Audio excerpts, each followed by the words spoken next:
The story of reform here in the Netherlands is a long and rich one, and one that is stained in much blood. For the 700 years prior to Luther, there were various teachers who spread a knowledge of the gospel throughout the Netherlands. They had a Waldensian Bible translated into Dutch in the 12th century. Eventually, the teachings of Luther found a fertile ground in the life of Menno Simons, a faithful and earnest man. He was born here in Witmarsum, educated in the priesthood, and was a staunch defender of the church. He was willingly ignorant of the Bible, refusing to read it for fear of being beguiled by the heresies contained therein.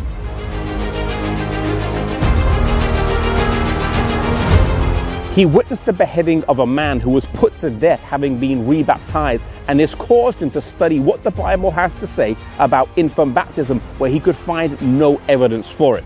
This led him on a journey, and he left the Catholic Church in 1536 and devoted the rest of his life to the preaching of these truths that he had rediscovered. He was the sole radical reformer here in the Netherlands, and for the next 25 years, he and his wife and children traveled all across the Netherlands and northern Germany preaching the gospel. His followers were doubly persecuted, for they were often confused with the fanatical Munsterites as well. Truly the words of Tertullian rang true: the blood of Christians was seed to the gospel, and this was evidence here in Holland. In contrast, the Reformation in Scandinavia, in Sweden and Denmark, was much more peaceful.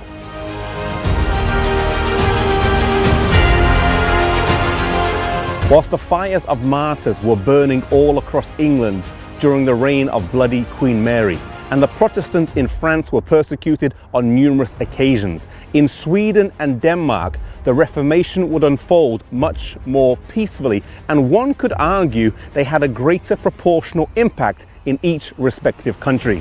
The story of the Scandinavian Reformation is inextricably linked to Martin Luther and the Protestant bastion of Wittenberg.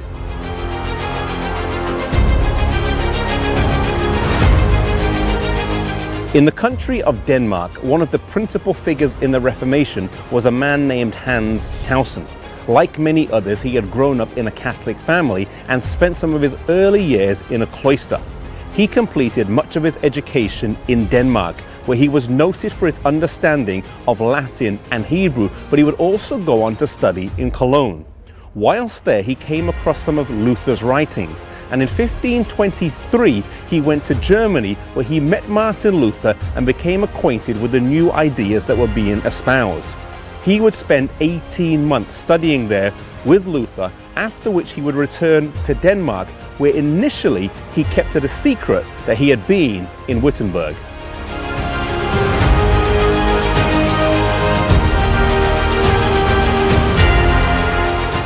However, the good news of the gospel could not be hidden forever, and it was only a matter of time before his teachings were noted to be different from that of others. He was soon expelled from the cloister, but this was perhaps the biggest mistake that his opponents could make. Now they had no control over him, and he was able to travel and preach throughout the whole country, causing a great revival. He also translated the Pentateuch into Danish, and this was circulated widely. Tausen lived faithfully here in Denmark for the rest of his life, and his influence was key in this whole country accepting the Reformed faith. This church here in Copenhagen was built and named after him in memory of the great influence he had on the spiritual history of this nation.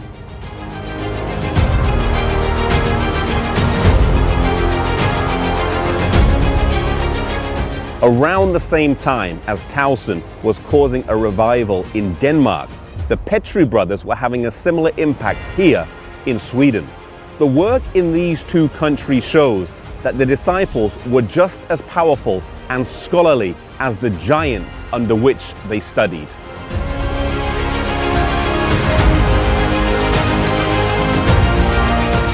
Olaf and Laurentius Petri, the sons of a blacksmith in Årebo, both studied at the University of Wittenberg, where they were influenced by Luther and Melanchthon. Olaf completed his masters in 1519, and they both returned back to their homeland of Sweden.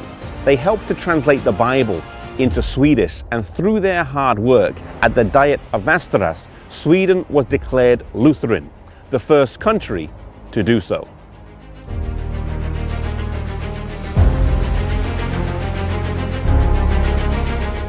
Olaf Petri was buried here in this church, which later became the National Cathedral, supplanting the Uppsala Cathedral, a testament to the great work that he and his brother did.